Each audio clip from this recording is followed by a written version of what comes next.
찬송가 547장 찬송하시면서 새벽 예배 하나님 앞에 드리시겠습니다.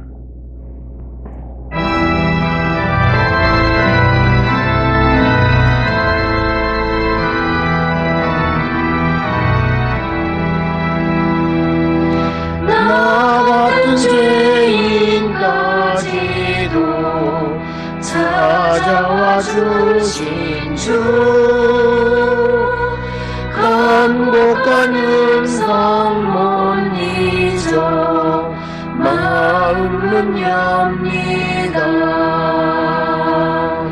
피 흘려 주신 그 사랑 감당치 못하여 성하신 주님 그 얼굴 우러러봅니다. 목마른 사슴 갈아요 시냇물 닦듯이 내 마른 영혼 말씀을 갈급해 합니다. 진리의 성령 오셔서 인도해 주시고 샘같이 솟는 그 말씀 넘치게 주소서.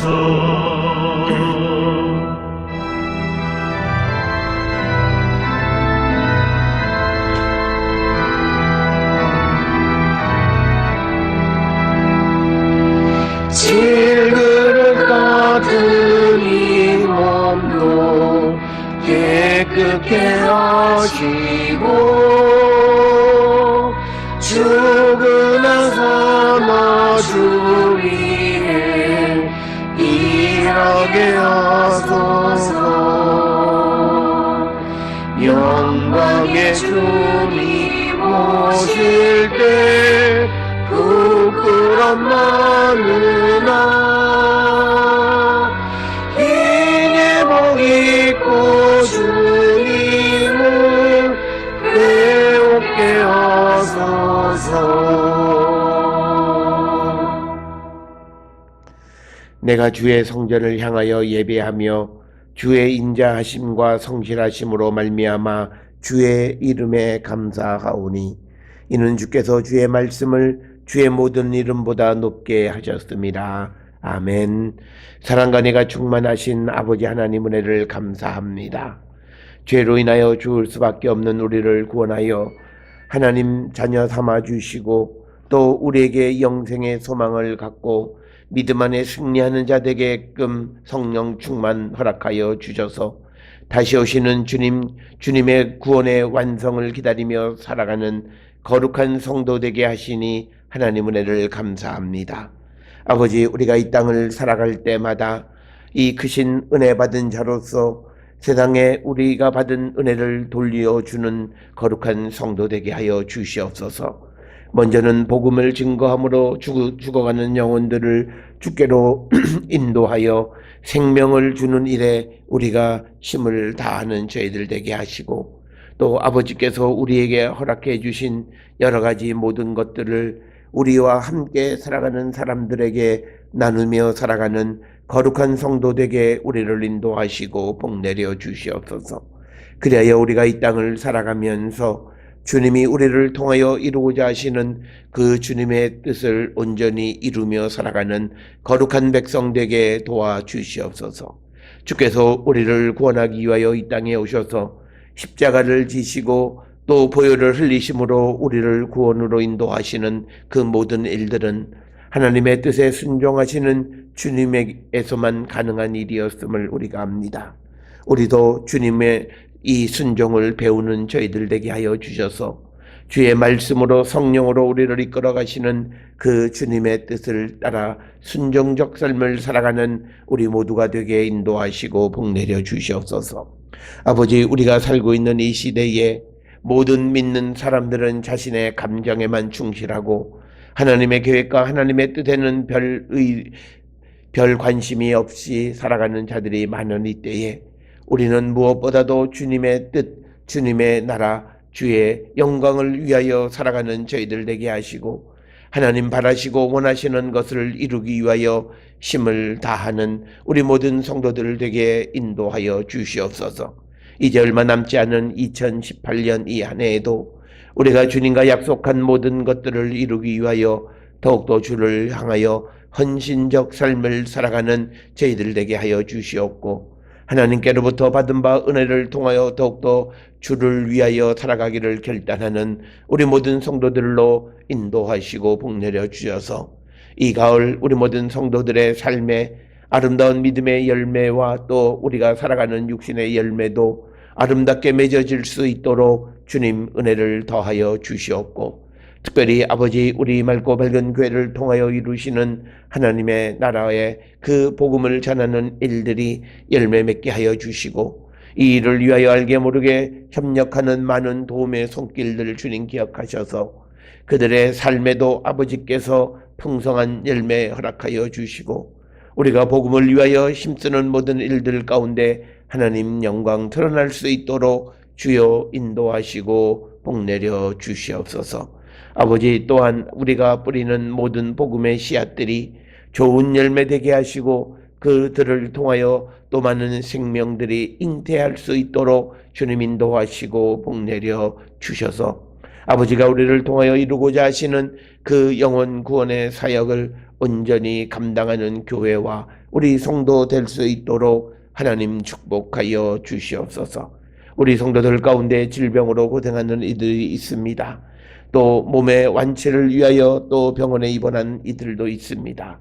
하나님 기억하여 주시고 연약한 육체 가운데에서도 강건케 하여 주시고 이때에 우리에게 연약함 주시는 주님의 뜻이 무엇인지를 깨닫고 겸손히 주님의 능력의 손을 구하는 우리 모두가 되어서 이 어려운 때를 통하여 더욱더 주님의 사랑과 주의 능력을 체험하는 귀한 시간이 될 수 있도록 아버지 축복하여 주시옵소서.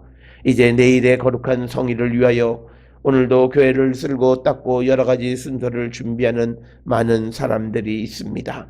우리 성도들의 이 수고를 기억하여 주시옵고 주를 위하여 헌신하는 우리 모든 성도들의 삶에 하나님 은혜로 더하시고 축복하여 주시옵소서.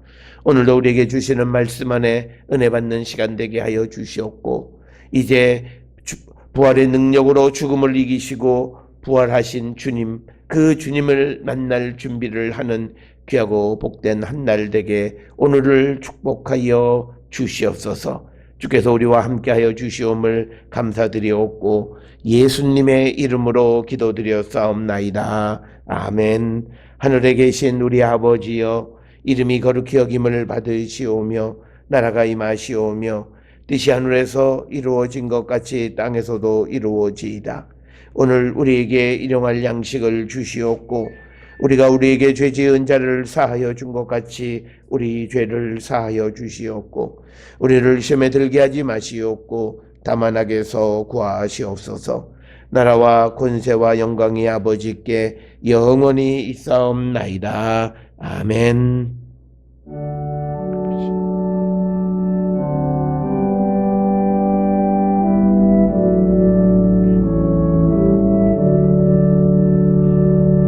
우리 기도를 들어주시고 주님의 평화를 내려주소서.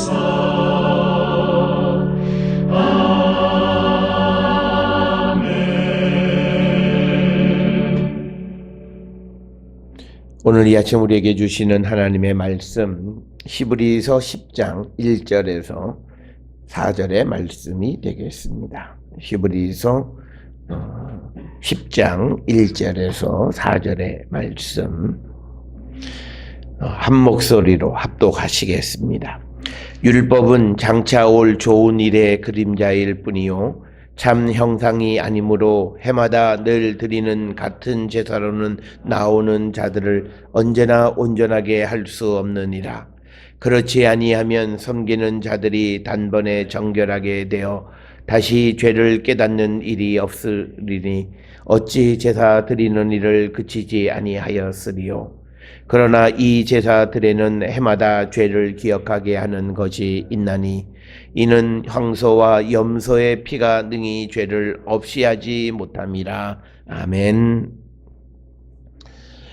오늘 우리가 함께 읽은 시브리서 10장 1절부터 4절의 말씀은 이제 시브리서 7장으로부터 지속적으로 강조하고 있는 것이 이제 옛 언약과 그리고 그 율법이 가지고 있는 어떤 한계성, 그리고 오늘 주시는 말씀으로 보면 율법은 예수 그리스도에 대한 그림자일 뿐이지 참 형상은 아니다라고 하는 것. 그래서 우리가 예수님도 산상수훈에서 이제 율법과 복음의 관계를, 그리고 예수님과 구약의 관계를 설명하시면서 내가 이 땅에 온 것은 이제 율법을 완성하러 왔다 이 말씀을 하셨는데, 그 율법의 완성의 의미는 뭐냐면 우리를 구원해 주시는 겁니다. 그래서 우리의 죄를 온전히 사해서 우리를 하나님의 거룩한 백성으로 구원해 주시는 그 일을 이루기 위해서 오셨다는 겁니다. 원래 구약의 율법을 하나님께서 모세를 통해서 이스라엘 백성에게 주실 때는 이스라엘 백성들이 그 율법을 그대로 잘 지켜서 살아가면 하나님의 백성이 온전한 삶을 살아가는 거지만, 그러나 그들이 그 율법을 그대로 다 지키지 못함으로 인해서 결국은 그들이 죄를 속죄하긴 하지만 그러나 그 속죄가 완전히 이루어지지 못한 속죄였다라고 하는 것. 그래서 이제 예수께서 이제 오셨고, 오늘 우리가 이 시브리서에서 강조하는 것들이 이제 뭐냐면, 왜 예수님은 그럼 또 오셨느냐. 이 구약의 율법도 있고 구약의 제사도 있고 구약의 속죄 제사도 있는데 굳이 왜 예수님은 또 오셔서 그 새 언약이라고 말씀하시는가. 그 이유를 우리에게 설명해 주는 거고요. 이거는 우리가 세상을 살아가면서 많은 사람들이 야, 구약과 신약이 무슨 관계가 있냐? 이렇게 단순하게 누구로부터 질문을 받았을 때 그것에 대한 대답이기도 하고, 오늘 우리가 살아가면서 자꾸 우리가 헷갈리는 게 뭐냐면 율법, 복음, 그러면 복음이 오면 율법은 폐한다 그랬으니까 이건 없어져도 되는 거고 안 지켜도 되는 것까지 우리가 가는 거예요. 거기에 문제가 있다는 거예요. 왜냐면 이 율법이 그림자라고 그랬어요. 그러면 우리가 예수 그리스도를 영접하기 전까지 그 사람의 삶은 율법을 철저하게 지켜야 돼요.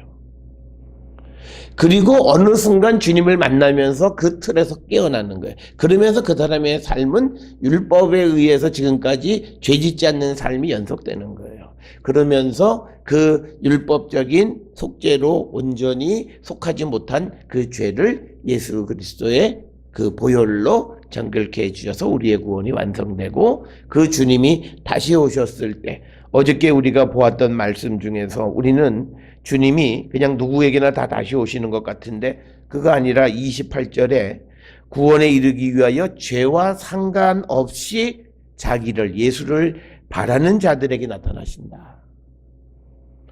굉장히 중요한 말씀이에요. 우리가 그냥 흔히들 알고 있는 언젠간 하나님이 그도 구원할 이런 그런 문제가 아니라, 그 자는 구원을 위해서 죄와 상관없이 주님을 기다리는 사람들에게 예수께서 재림하셔서 나타나셔서 그 구원을 완성시켜 주시는 분이다. 이렇게 설명을 하고 있어요. 그러니까 우리가 구원에 이르게 되려면, 내가 주님 언제 오실지 모르지만 반드시 오시는 그때까지 내가 죄가 동이 서에서 먼 것처럼 죄와 상관없는 사람이 되어야 된다. 어제도 설명을 드렸습니다만 동과 서가 합할 수 없잖아요. 절대 안 만나요. 동과 서는. 동쪽은 동쪽이고 서쪽은 서쪽이에요.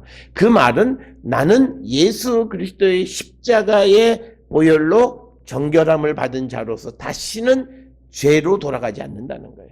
동이 서가 될 수 없고 서가 동이 될 수 없듯이 나는 이제는 십자가를 체험했고 성령을 체험하고는 다시는 죄로 돌아가지 않는다는 거예요. 그렇게 기다리고 주님을 기다리는 자들에게 나타나신다라고 하는 거예요. 그렇게 쭉 우리가 설명해 오면서 오늘 주시는 말씀에서 율법은 장차 올 좋은 일의 그림자일 뿐이지 참 형상이 아니다. 우리가 이 예수님이 이 땅에 오신 것에 대해서 우리가 잘 아는 왜 오셨는가, 그리고 그 예수님의 오심의 의미를 과거의 사건과 지금과 비교해서 설명해 주는 것이 세례 요한과 예수님의 관계예요. 우리가 요한복음에 보면 세례 요한이 요한복음 1장 8절에서 그 세례 요한에 대해서 그는 빛이 아니요 빛에 대해서 증언하러 온 자예요. 그러니까 율법은 복음에 대해서 증언하는 거예요. 그리고 더 나가서 그리스도에 대해서 증언하는 거예요. 그렇지만 율법은 복음은 아니에요. 그러니까 이 세례 요한이 항상 그 이야기하는 게 뭐냐면 나는 그의 길을 예비하는 자이고 나는 절대 빛이 아니고, 그래서 자기 자신의 그 목적 그리고 자기 자신의 신분이 무엇인가를 정확하게 밝히면서 빛은 예수님이시다는 거예요. 그러니까 우리가 구약과 신약과의 관계를 그걸 확대해 보면 구약에 있는 제도, 구약에 있는 어떤 율법, 그것이 우리의 구원을 완성하는 건 아니라는 거예요. 그렇지만 그것은 우리에게 이 예수 그리스도를 영접할 수 있게끔 해주는 거예요. 그 왜 그러냐면 율법이 우리에게 유익한 게 뭐냐면 죄가 생각나게 하는 거예요. 그래서 우리가 주님 앞에 회개함으로 그때부터 이제 주님을 만날 수 있는 계기가 되는 거예요. 그래서 오늘 주시는 본문에서도 3절, 4절에서 강조하는 게 뭐냐면 이 제사들에는 해마다 죄를 기억하게 하는 것이 있다는 거예요. 그렇지만 죄를 없이 하지는 못한다는 거예요. 그러니까 율법의 역할, 이건 사도 바울도 그 역할을 했어요. 율법이 우리에게 유익한 건 뭐냐면 뭐가 죄인 줄을 알게 한다라고 하는 거예요. 그래서 주님에게로 나가서 그래서 오늘 우리가 이 율법은 우리가 예수님을 만나는 하나의 이 전조적인 것이다. 하나의 예고편적인 것이다 라고 하는 거예요. 그래서 본격적으로는 이제 그 율법이나 이런 걸 통해서 나의 죄를 발견하고 이제 주님 앞에 회개하고 주님을 영접하고 죄사함을 받고 그 다음부터는 다시는 죄와 관계없는 그런 삶을 살아가는 자들이 되어야 된다는 거예요. 그래서 우리가 이 율법이 본질은 아니지만 우리의 믿음 생활에 필요한 거예요. 그러니까 오늘날 우리가 잘못된 믿음의 삶을 살아가고 있는 것이 뭐냐면 예수 믿는 사람이 은혜 받았고 예수 믿었다 그러면서 나쁜 짓 하는 이유가 바로 그것 때문에 그래요. 하나님 구원해 주실 텐데 용서해 주실 텐데 그리고 자기가 무엇이 죄인지를 보지 못해요. 오늘날 한국에 있는 많은 성도들이 제일 싫어하는 말 중에 하나가 뭐냐면 당신 죄인이다라고 하는 거예요. 그러면 굉장히 싫어해요. 그런데 싫어하고 그리고 또 더 나아가서는 뭐가 죄인 줄도 깨닫지 못하는 이유는 뭐냐면요. 하나님의 말씀, 특히 율법은 필요 없어 라고만 생각을 하기 때문에 그래요. 율법은 우리가 하나님의 은혜의 보좌로 나가는 출발점이 돼요. 그래서 내가 무엇이 잘못되어져 있는가를 드러내서 보여주는 역할을 한다라고 하는 거예요. 그래서 우리가 그렇지만 그 율법이 우리 죄를 없이 하지는 못하기 때문에 이제 그리스도의 십자가의 보혈이 우리의 죄를 한 번에 영원히 사해 주시는 거예요. 여기서 우리가 꼭 기억하셔야 돼요. 히브리서에서 강조하는 건 뭐냐면 예수 그리스도의 피 흘림의 효력은 영원한 거예요. 그러니까 그 영원하다라는 건 뭐냐면 그 사람이 다시는 어두움으로 죄로 돌아가지 않는다는 거예요. 그래서 우리가 예수 믿으면 죄 지면 안 된다는 거예요. 예수 믿으면 선해야 된다는 얘기가 바로 거기서 나오는 거고, 이제 우리가 10장으로 들어가서 이제 쭉 이제 하반절로 이제 들어가게 되면 우리가 예수 믿는 선하게 살아야 된다라고 하는 그 말씀들을 우리에게 주시는 것을 우리가 볼 수가 있고요. 그래서 우리가 읽은 말씀, 이제 우리가 10장에 한 32절부터 보시면 거기에 보면 그런 말씀들이 등장을 합니다. 32절에 보면 너희가 빛을 받은 후에 고난의 큰 싸움을 견뎌낸 것을 생각하면서 이제 혹은 비방과 환난으로서 사람에게 구경거리가 되고, 혹은 또 이런 형편에 있는 자들과 사귀는 자가 됐다. 그러므로 너희는 담대함을 버리지 말라. 이것이 큰 상을 얻게 하느니라. 그래서 너희가 인내가 필요하면 너희가 하나님의 뜻을 행한 후에 약속하신 것을 받기 위함이다. 그렇게 되면서 이제 그들이 어떤 삶을 우리가 살아가야 되느냐라고 하는 것은 그 앞에 22절, 23절, 24절에 보면요. 24절에 특히 서로 돌아보아 사랑과 선행을 격려하라. 결국은 이 시브리서를 쓱 기록해서 마지막 이제 클라이맥스로 점점 가면서 이제 그리스도의 보혈로 죄 씻김을 받은 구원의 확신 가운데 살아가는 성도가 어떻게 살아야 되느냐? 사랑과 선행 가운데 살아가는 사람들이다. 그게 열매예요. 그래서 우리가 아주 극단적으로 얘기하면 예수를 믿으면서 마음의 평화와 사랑이 없으면 그건 다시 한번 생각해 보셔야 돼요. 내가 예수를 믿으면서 달라진 것 중에 하나가 뭐냐면 적어도 남에 대한 이해. 이게 폭이 넓어져야 돼요. 그러니까 오늘날 우리가 남북의 문제도 똑같은 범주로 보셔야 돼요. 옛날에 사고 속에서 야 저거 또 쏘는 거 아니야. 저거 뭐 저렇게 갖고 어떻게 그러면 안 돼요. 전에는 내가 그랬었지만 내 믿음이 자라면서 내가 그 모습도 우리가 믿음 안에서 바라볼 줄 알아야 된다는 거예요. 그래서 우리 속에는 평화, 사랑, 선행 이런 것들이 자라나야 돼요. 그래서 우리가 예수님이 이 땅에 오신 것이 뭐 땅에는 평화잖아요. 그리고 이 땅을 떠나시면서 제자들에게 하신 말씀이 뭐예요? 너희는 서로 사랑하라. 그래서 우리가 사랑과 평화 이게 우리 안에 있어야 된다는 거예요. 이거는요 어디서 강조하냐면 가톨릭은 항상 강조하는 게 사랑과 평화예요. 예수께서 이 땅에 오신 목적 평화와 그리고 떠나면서 유언적으로 말씀하신 사랑. 그 다음에 이게 이제 WCC 쪽의 교회들은 이 말들을 많이 해요. 그래서 우리 기장도 사랑과 평화. 이게 굉장히 중요한 모토인 거예요. 그래서 다시 우리의 주제로 돌아가면 우리가 예수 그리스도가 이 땅에 오셔서 우리의 구원을 완성시켜 주신다고 해서 그 율법이 필요 없는 게 아니라는 거예요. 오늘 주시는 본문의 말씀에서도 보면 이제 우리가 지금까지 오는 말씀 중에서 옛 언약이 폐해졌다 뭐 이런 말씀들이 있어요. 그 말은 옛 질서가 깨졌다는 거죠. 옛 질서대로 되어지는 것이 아니라 예수님이 오심으로 인해서 새로운 질서, 구원의 질서가 이루어진다라고 하는 그 의미를 우리에게 주시는 거지. 우리가 여러 차례 말씀을 드렸습니다만 말씀이 율법이 필요 없다 그러면 예수님의 성육신이라는 것은 바로 그 말씀이 육신에 대해서 우리 가운데 오신 거예요. 그러면 예수님을 부인하는 결과가 되는 거예요. 그래서 우리가 본질은 복음이에요. 그렇다고 해서 이 율법이 우리에게 필요 없는 것이 아니라 그 본질에 가게 하기 위한 하나의 그림자 역할, 예고편 역할 이런 것들을 하는 것이다. 그런데 우리가 율법주의는 뭐냐면 거기에 딱 묶여 있는 거예요. 그건 아무것도 못하는 건데 거기에만 묶여 있는 걸 율법주의라는 거예요. 우리가 우리의 죄를 그냥 살짝 숨기는 것으로 속죄했다라고 하는 것이 아니라 온전히 우리의 죄가 없이 되어지려면 그리스도를 영접해야만 한다라고 하는 거죠.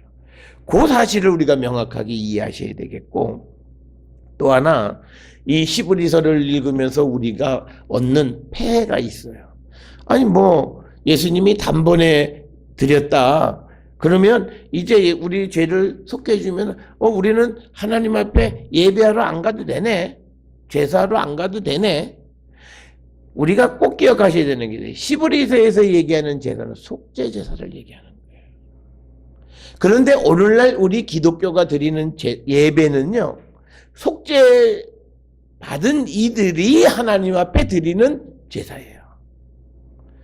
물론 우리가 오늘날 순서적인 면에서 예배 앞에 죄사함의 은총에 대한 뭐 속죄, 회개의 기도, 참회의 기도 이런 순서가 있긴 하지만 원래 예배의 자리에 나가는 사람은 하나님 예수님으로부터 죄사함을 받은 자. 그래서 우리 기독교의 예배의 중심은 뭐냐면 속죄가 아니에요.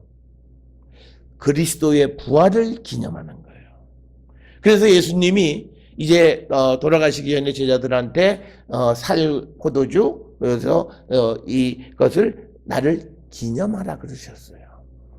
그리스도의 성육신을 기념하라는, 즉 우리가 성만찬을 살과 그 다음에 피, 그것을 기념하라는 거예요.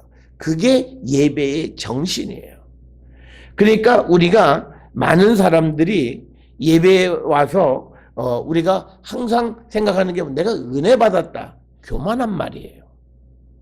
그러면 거꾸로 얘기하면 뭐야? 하나님이 내게 은혜 주는 사람이라는 거죠. 물론 하나님 우리에게 은혜 주시기는 해요. 그런데 예배라고 하는 자리는 뭐냐면 전적으로 우리가 하나님 앞에 감사하는 자리예요. 그래서 하나님께 영광을 돌리는 자리예요. 우리가 어떤 이들은 이 예배 가운데서 항상 자기 죄, 속죄, 물론 뭐 그것도 필요하지만 거기에만 머물면 안 돼요. 그래서 예배의 맨 마지막은 이렇게 감사한 주님을 위해서 내가 어떻게 살아갈까 결단이에요. 그래서 우리가 이 성경에도 보면 이게 뭐 제사를 해마다 단번에 다 정결하게 됐으면 그러면 그 제사 드리는 일을 그쳐야 된다라고 하는 2절에 있는 말씀을 통해서 우리 제사 안 드려도 예배 안 드려도 된다. 그러니까 어떤 이들은요, 내가 은혜 받은 사람일 때 예배를 우습게 여기는 사람들이 많아요. 그러면 안 돼요. 오늘 우리가 드리는 예배는 구약의 제사와 달리 강조점이 그리스도의 십자가의 부활을 기념하는 거예요. 그래서 우리가 늘 제가 강조하는 게 뭐냐면 우리에게 중요한 주일은 언제부터냐면 금요일부터예요. 그리스도가 십자가에 달리시는 금요일부터 부활의 영광으로 그래서 우리가 주일날 기쁜 것이 뭐냐면 우리가 주님을 그냥 주님을 만나는 게 아니라 부활하신 주님을 만나는 거예요. 우리가 세상을 살아가는 모든 우리의 죽음의 권세를 주님이 다 멸해 주시고 나를 자유케 해 주신 그 기쁨 가운데에서 주님에게 나가기 때문에 그날이 내게 되게 기쁘고 내가 기다려지는 거예요.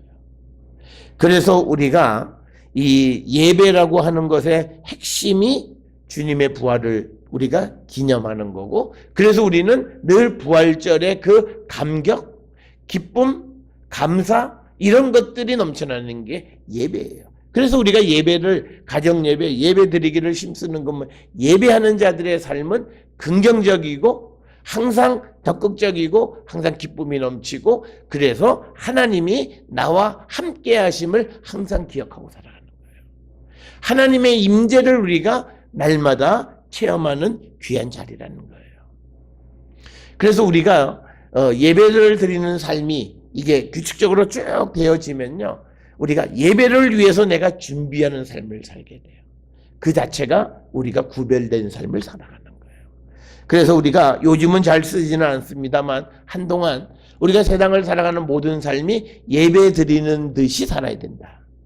우리가 세상에서 살아가는 모든 일, 직장에서 일을 하든 무슨 일을 하든 다 예배 드리는 듯한 그런 자세로 우리가 모든 일을 해야 된다라는 그런 신학적인 이해를 이야기한 적이 있어요. 그래서 오늘 우리가 주시는 2절에 있는 그렇지 아니하면 섬기는 자들이 단번에 정결하게 되어 다시 죄를 깨닫는 일이 없으리니 어찌 제사 드리는 일을 그치지 아니하였으리요. 그러니까 이거는 구약의 제사가 죄를 다 씻어버렸다면 더 이상 제사를 드리지 않아도 될 텐데 계속 제사를 드렸다는 것은 죄를 씻어내지 못했다는 뜻이다. 그러면 사람들이 이 말을 듣고 예수님은 단번에 우리의 죄를 다 속해 주셨다면 이제는 제사 안 드려도 돼. 여기서 말하는 제사는 속죄제를 의미하는 거다라고 하는 거. 그 컨텍스트를 우리가 정확하게 이해하셔야 되고요. 이 신구약 성경에서 우리가 가장 중심이 가는 그 주제는 뭐냐면 죄 문제예요. 죄를 씻어내는 거예요. 그래서 오늘 우리에게 주시는 말씀에서 핵심은 뭐냐면 우리의 죄를 없이 해 주시는 거예요. 그게 우리의 믿음의 목적. 그게 다른 말로 우리의 믿음의 목적은 영혼의 구원이라는 개념하고 일치하는 거예요. 우리가 죄가 용서받고 그래서 그 죄가 없어지는 거예요. 완전히 없어지는 거예요. 우리가 구약에서의 그 죄의 문제는 우리가 누가 부정하면 모욕해요. 그러면 내 정결 예식을 해요. 그래서 내가 깨끗해졌다 그래요. 그런데 마음속은 그냥 남아있어요. 그래서 마음이 이게 악한 행실을 하게 하는, 그러니까 내가 은혜 받았다 그러면서 속으로는 막 끌어요. 그리고 누구 또 미워하고 막 또 나쁜 생각을 하고 막 그래요. 그거는 뭐냐면 이 죄가 내 내면에 있는 것이 찢김을 받지 못한 거예요. 구약은 그렇다는 거예요. 그런데 예수님은 성령이 우리에게 오셔서 우리 내면에 있는 이 죄를 씻어주신다는 거예요. 그래서 우리가 정말 이웃을 사랑할 수 있고 정말 원수를 위해서 기도할, 이 죄가 이 내 미움의 감정이 씻겨서 내게는 이제는 원수가 없죠. 그렇게 되어진다는 거예요. 그런데 구약은 그렇게 못한다는 거예요. 그래서 우리의 내면에 있는 모든 문제를 씻겨주기 위해서 이 땅에 단번에 피 흘리신 분이 예수 그리스도고, 그래서 교회가 항상 얘기하는 보혈하는 그 보혈이라고 하는 게 바로 이거라는 거예요. 이것으로만이 우리의 내면에 있는 죄를 씻어주신다. 그러니까 우리가 구약과 신약은요, 구약은 죄를 숨겼어요. 들통만 안 나면 돼요. 그런데 예수님은 그게 아니라 이 들통이 안 나도 내면에 있는 죄 문제를 끄집어내시는 거예요. 그러니까 구약은 외형적인 거예요. 남에게 들키지 않고 내가 그랬으면 내가 죄 없다고 그러는데, 예수님은 네 마음속에 이미 음욕을 품고 여인을 봤으면 이미 죄를 졌다. 그런 말씀과 똑같은 말씀이에요. 그래서 이제 예수 그리스도가 우리의 그 죄를 단번에 십자가의 사건으로 우리를 깨끗게 해 주셨다라고 하는 거예요. 그래서 우리가 이 예배와 제사의 근본적 차이를 기억하셔야 돼요. 구약에서의 제사는 많은 경우가 속죄예요. 죄의 문제를 해결하는 거예요. 그런데 오늘 주시는 말씀처럼 그 해마다 드리는 같은 제사로 나오는 자들을 언제나 온전하게 할 수 없었다. 여기서 해마다라고 하는 거는 속죄일에 나오는 걸 얘기하는 거죠. 1년에 한 차례 7번째 달 제10일에 속죄일이 되어지면 그때 대제사장이 딱 1년에 한 번 지성소에 들어가는 거죠. 그래서 성전 그 휘장에 피 뿌리고 그리고 백성들의 죄를 사하는 그런 예배, 즉 속죄 제사를 의미하는 거예요. 뿐만 아니라 일상을 살아가면서 사람들이 죄지면 이제 제사장 찾아와서 속죄를 하는 거예요. 그러니까 지금 이 히브리서 저자가 하는 말이, 그래서 어떤 해에 속죄 제사를 하면서 죄를 다 속해줬고 다 용서하고 죄가 없이 됐다면 그 다음에는 제사 드릴 필요가 없지 않냐. 이 말은 뭐냐면 구약도요 꼭 기억하셔야 돼. 한 번 속죄를 받으면 그 다음에는 다시 죄 짓는 일이 없는 걸 얘기하는 거예요. 우리처럼 하나님의 은혜가 내가 죄를 져도 또 용서받고 내가 은혜 받았다고 해서 또 세상에 가서 죄 지은 거 다시 돌아와서 이런 개념 자체가 없는 거예요. 그러니까 지금 1절 2절의 말씀이 그렇게 연결이 되는 거예요. 한번 가서 속죄제해서 제사를 속죄제를 드렸다면 그 다음에는 다음번에는 또 제사 드릴 이유가 없지 않냐라는 말은 한 번에 끝내면 그 다음부터는 죄로 안 간다는 걸 전제하는 거예요. 그러니까 우리처럼 세상을 살아가니까 죄를 지을 수 없으니까 어쩔 수 없다라고 해서 항상 반복하고 용서하고, 그러니까 우리의 틀로 성경에 있는 말씀을 이해하려니까 안 맞는 거예요.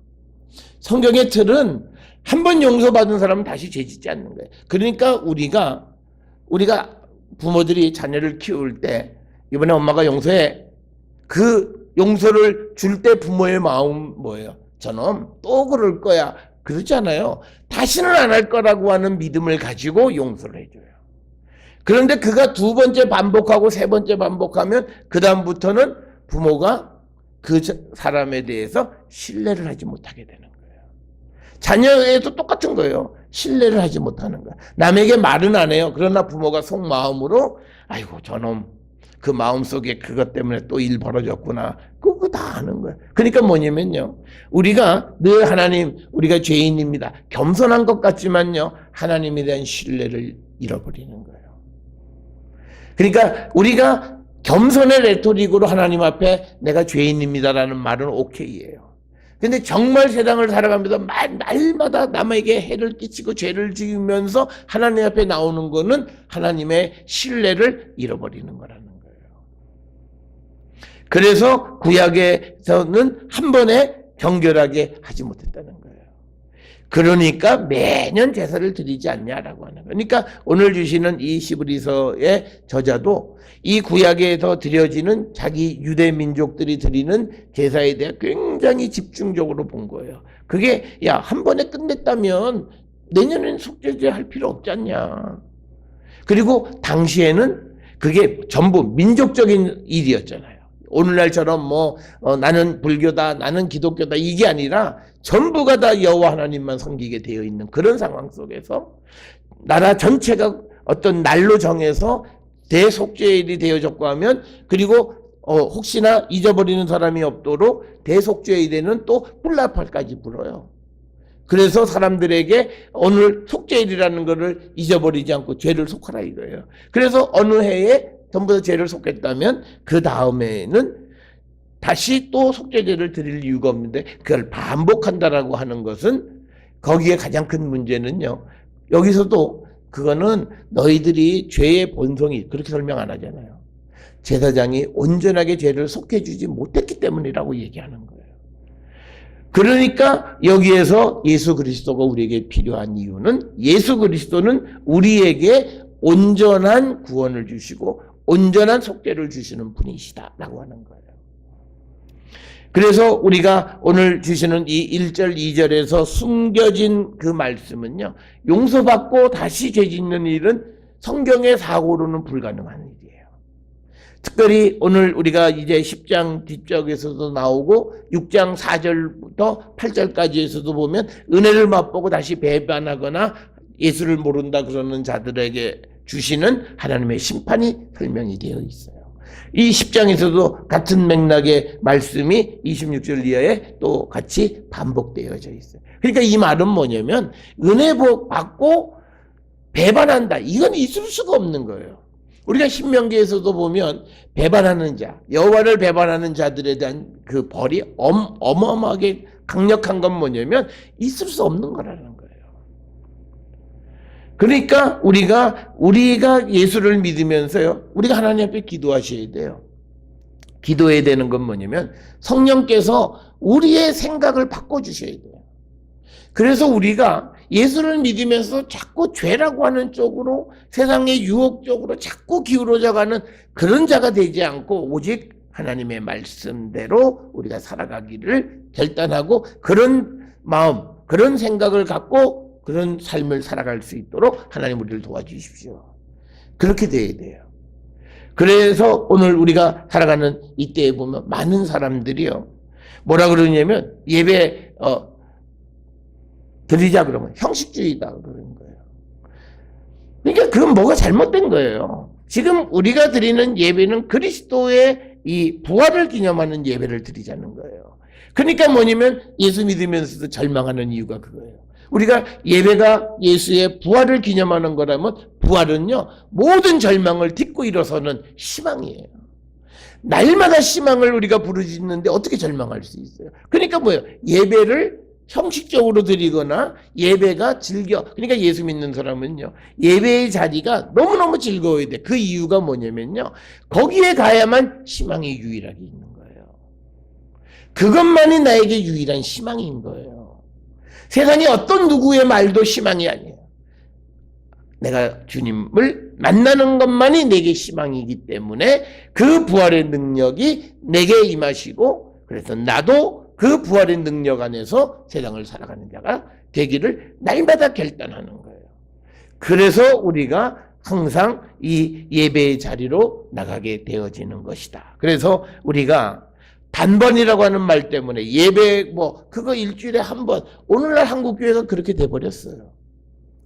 예전에는 교회 다닌다 그러면 대부분 교회가 동네 교회들이었죠. 지금처럼 이렇게 지역적으로 빨리 동네 교회이기 때문에 대부분 연만큼 믿음이 있다 그러면 새벽 예배, 그다음에 수요 예배, 금요 기도회, 주일날 하루 종일 교회에서 살고 이게 그냥 일상이 돼 버렸던 거예요.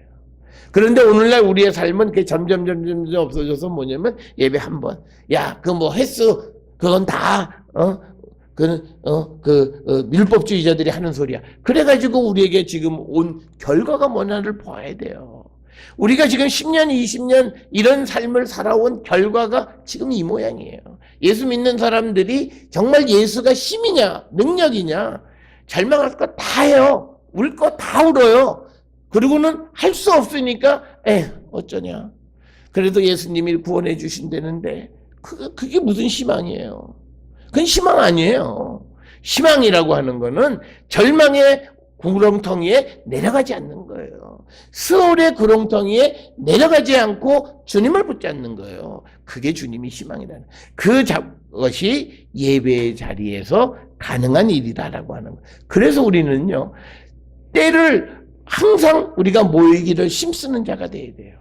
이제 나중에 히브리서 보면 나와요. 모이기를 힘쓰라.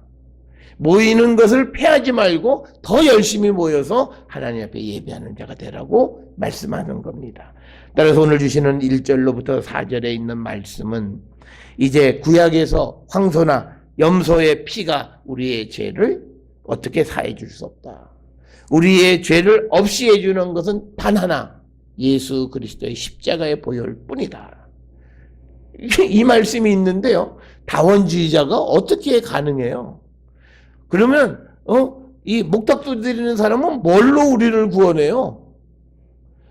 지금 이 히브리서의 말씀에서 예수의 보혈 이외에 어떤 것도 안 된다 그러는데 뭘로? 그러니까 다원주의자는요, 성경을 안 보는 사람들이에요. 그래서 우리가 오직 하나, 예수님의 십자가의 보혈만이 우리를 구원할 수 있는 구원의 능력이라는 거예요. 그거를 우리가 확실히 믿고, 그래서 예수님은 오셔서 예수님은 십자가에 달려 죽으셨고, 그래서 우리의 구원을 위해서 지금 하나님 우편에서 하나님 앞에 나가서 우리의 구원을 위해서 기다리고 계세요. 다시 이 땅에 오셔서 주님을 기다리는 자들의 구원을 위해서 기다리고 계시는 분이시다라고 하는 것. 그래서 예수님이 이 땅에 오셔서 하늘에 오르신 그 모든 전 과정은 우리를 구원하기 위한 것이지 예수님 당신을 위한 일은 아무것도 하지 않으셨다는 거예요. 그래서 우리가 주님이 더욱더 감사하고 주님의 은혜가 우리에게 더욱더 크고 그 온전하신 분이 하나님의 계획과 하나님의 뜻에 철저하게 순종해서 십자가에 달리시고 피 흘리시고 부활 승천하셔서 지금도 우리의 구원을 위해서 때를 기다리고 계신다는 거예요. 이걸 생각할 때 우리에게는 뜨거운 감격과 기쁨. 그래서 우리가 날마다 예배 때마다 이걸 기억하면서 내가 바로 이 큰 주님의 사랑 가운데 있는 자임을 깨닫는 거예요. 그럴 때 우리가 다시 내가 어떤 구렁텅이 속에서도 다시 세워질 수 있고 힘을 얻을 수 있는 그 근거가 되어진다라고 하는 것. 그래서 우리는 그리스도의 보혈 이외에 그 어떤 것도 우리에게는 솔루션이 될 수 없다.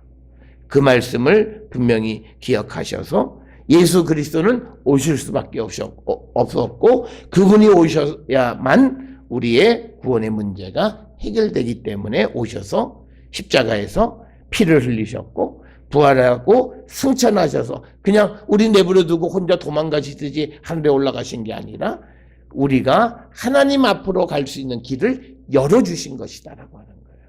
그게 이제 10장 전체에서. 그래서 히브리서는 특별히 10장에 있는 이야기들이 핵심적인 이야기들입니다. 그래서 여러분들이 이 구절들은 한 구절 한 구절을 우리가 깊이 묵상하셔서 그리스도 십자가의 참된 의미를 깨닫는 우리 모든 성도들이 될 수 있기를 주의 이름으로 축원합니다. 기도하시겠습니다. 사랑과 은혜가 충만하신 아버지 하나님, 예수님이 왜 이 땅에 오셨고 예수님의 그 한 번에 들이신 그 보혈의 그 효력과 능력이 무엇인지를 우리에게 가르쳐 주셨습니다. 그러나 우리가 이것을 통해서 우리가 하나님 앞에 나가는 일을 게을리하는 자들 되지 않게 하시고, 또 우리가 잘못된 믿음을 갖지 않도록 주님 우리를 붙들어 주시옵소서. 우리가 이곳저곳에서 읽는 많은 하나님의 말씀들이 낱개로 흐트러져 역사하는 것이 아니라 전부 다 그것들이 종합되어져서 그리스도가 어떤 분이시고 나를 구원하기 위해서 이 땅에 오신 하나님의 아들이심을 분명히 믿고 고백하며 주께로 나가기를 힘쓰는 우리 모든 성도들 되게 인도하여 주셔서 우리가 이 땅을 살아가면서 하나님의 거룩한 백성의 온전한 삶을 살아가는 우리 모두가 되게 축복하여 주시옵소서. 거룩한 성의를 준비하는 오늘 이 한날을 하나님 축복하여 주시옵소서. 이제는 우리 주 예수 그리스도의 은혜와 하나님 아버지의 무한하신 사랑과 성령의 위로교통 역사하심이, 예수 그리스도가 이 땅에 오셔서 우리의 죄를 사하시고 온전한 구원을 이루어 주신 분임을 확실히 믿고 세상을 향해 나가는 우리 모든 성도들 머리 위에 지금으로부터 영원토록 함께 할지어다. 아멘. 주여